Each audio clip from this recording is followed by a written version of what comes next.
In the middle of the Pacific Ocean, far away from noise, traffic and glowing screens, there's a rhythm older than clocks.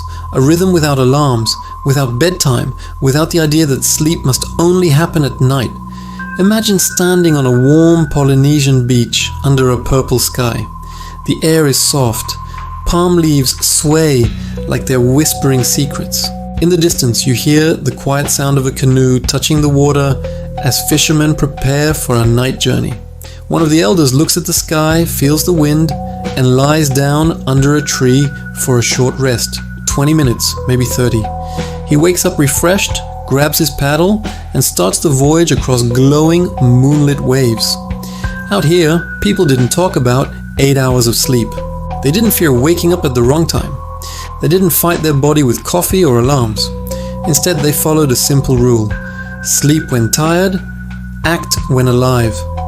This was the secret of Polynesian and Micronesian cultures for centuries. Not one long block of sleep, not a forced bedtime, but polyphasic sleep, resting in many short bursts throughout day and night, guided by nature, not by clock time. And here's the wild part: they stayed strong. They stayed alert.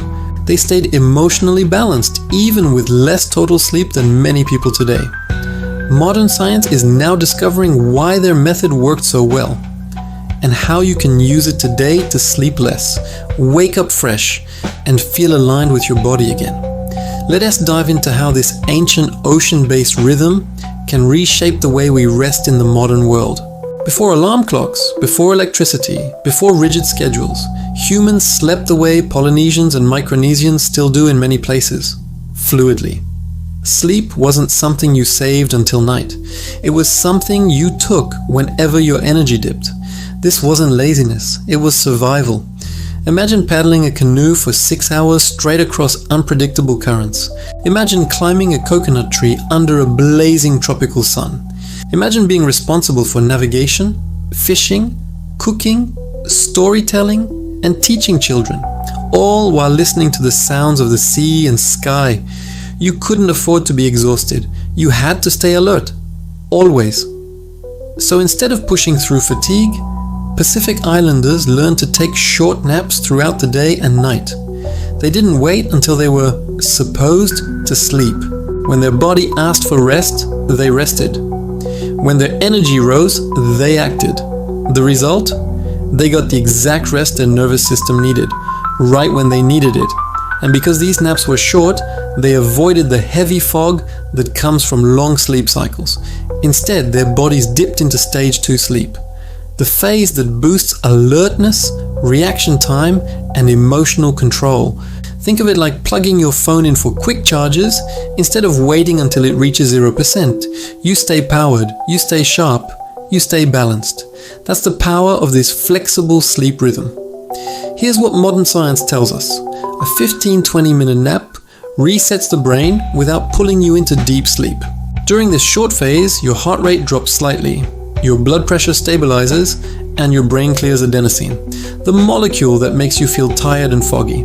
It's like rinsing your mental windshield. Long naps can make you groggy because your brain enters deep slow wave sleep and hates being yanked out of it. Short naps, they do the opposite. They make you sharper. Now think about this. Polynesians and Micronesians didn't take 1 or 2 naps. They took many. Tiny droplets of rest spread across the whole day. This means they never let exhaustion build. Their stress levels stayed lower. Their mood stayed steady. Their energy was renewable, not draining. And because the sun, wind, and ocean guided them, their circadian rhythm stayed aligned with nature, something most of us have lost completely. So how can you bring this ancient ocean rhythm into your modern life? It starts not with forcing a schedule, but with listening to your body, the way Pacific navigators listen to waves. Imagine your day as a tide, rising and falling naturally.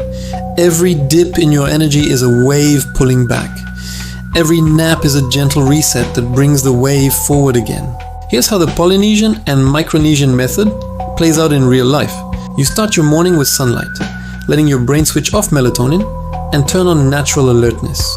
You work, move, or create until your energy naturally fades, maybe around late morning.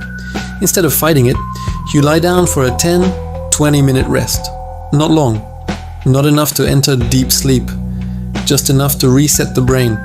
You get up feeling clearer than before. You move again, you flow again. Maybe another energy dip comes in the afternoon. You take another short rest. Later, you take a longer sleep at night, maybe 4.5 to 5.5 hours. Not 8, not 7. A shorter nighttime sleep supported by short bursts during the day. You might even wake briefly at night, which is normal in these cultures. By the time the next morning arrives, you've had less total sleep, maybe 6 hours total, but you were fully refreshed, because you never let stress build. You never forced wakefulness. You never ignored your body's signals. You rested like the people of the Pacific, frequently, lightly, naturally. People who adopt this method often notice something surprising. They feel more creative, more emotionally stable, more connected to their body. Why? Because polyphasic sleep increases REM density. Shorter sleeps produce more dream activity, which boosts creativity and problem solving. Short naps also lower cortisol, the stress hormone, preventing the emotional roller coaster many people experience today. And frequent resets keep your brain's alertness chemical balance stable, lowering adenosine, balancing dopamine, and keeping your energy clean and natural. You start to feel more you, not a caffeine-powered version, not an exhausted version, but the version that's been buried under rigid sleep rules and modern stress. This method isn't about copying Polynesian life, it's about learning from their wisdom, the wisdom of listening to your body, not your clock. They didn't believe sleep was a prison you enter once a night. They believed sleep was a friend you welcome many times a day. A rhythm, not a rule. A tide, not a schedule. So if you want to sleep less and wake up fresh, try living like the ocean people, with flow, freedom, and trust in your body's signals. Rest when tired, act when alive, and watch your energy become something steady and natural again, like the waves that guided those ancient navigators across the endless Pacific.